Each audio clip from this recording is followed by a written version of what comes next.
Hey Bible readers, I'm Tara Lee Cobble, and I'm your host for the Bible Recap.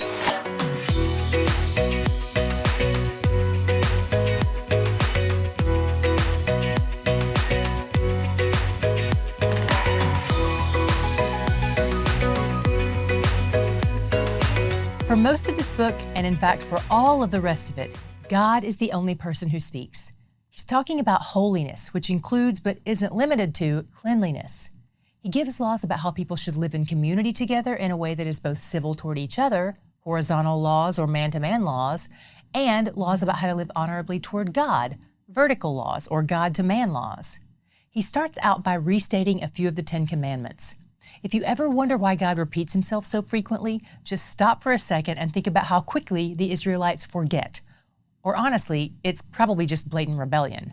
Then God dives into application of the horizontal laws, loving your neighbor as yourself. I'm just going to do a quick overview of some of the things he touches on because I think they really serve to reveal God's heart. In 19:9 through 10, we see that God provides for the poor via the surplus of the rich, ordering them not to fully harvest their fields. He'll reiterate this again tomorrow.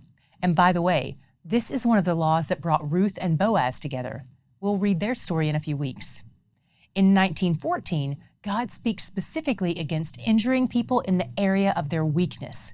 The deaf can't hear your curses, and the blind can't see your stumbling blocks, so don't use people's wounds or vulnerabilities to your own advantage. In 19:17, God encourages his people not to be ruled by selfish emotions. Instead, be reasonable and communicate openly to avoid a rift. I run a ministry called D Group, and for our staff, the way we seek to operate by this principle is, if someone says something negative about another person, they have 24 hours to bring it to that person. It helps us honor each other while also honoring God and not let things fester in our hearts. God also emphasizes the importance of our heart here. It's at the root of everything we do. Then God moves on to other specific laws about how to honor him. If this whole section is confusing to you, I can commiserate. This is a really confusing section to know how to parse today. We can't throw it all out. We can't assume that since Jesus came and fulfilled the law, that God is okay with you making your daughter a prostitute now, or to sacrifice your children to Molech. Even back then, this required a bit of discernment. For instance, could you make your son a prostitute? Could you sacrifice your children to a different false god besides Molech? Even back then, they had to dig into the heart of these commandments to see the nuances of how to apply them. So how do we discern what still applies today? The easiest way I've heard it explained is this. There are 3 basic types of law: civil, which deal with society's behaviors and punishments; ceremonial, which deal with being clean, making sacrifices, etc., and moral, which is where God declares what is right and wrong, like in the 10 Commandments. First, let's talk about why all 3 of these types of laws applied to Israel. Israel was in a unique situation. They were a religious group that functioned as a nation, so all their laws overlapped. There was no separation of church and state in Leviticus. Today, God's people are from many nations, so the civil laws God sets out for Israel as a nation state no longer apply. However, some of the principles of the law still apply, but the actual breakdown of how they walked out will vary widely.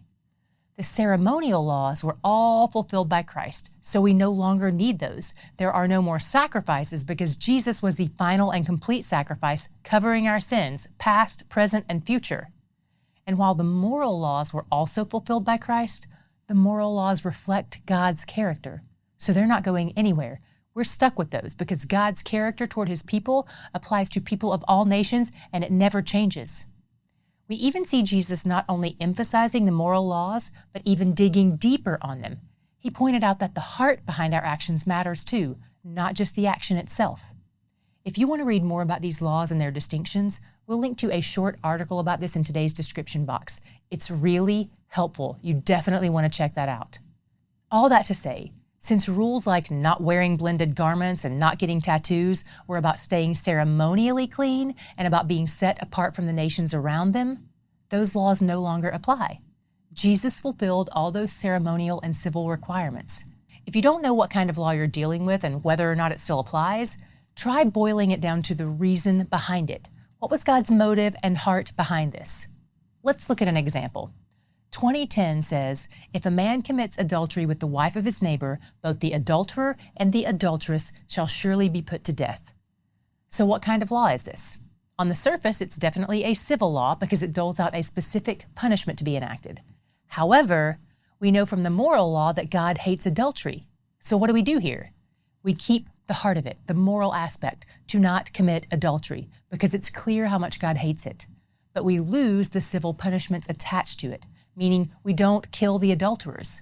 God commanded killing in this instance because he was preserving this line of people for the birth of the Messiah in the midst of a strong pagan culture. In chapter 21, we saw some regulations for the priests and how they're supposed to be set apart. Levites with birth defects could receive the bread but not offer it. This wasn't meant to point out the flaws of those priests. It was to point out God's perfection.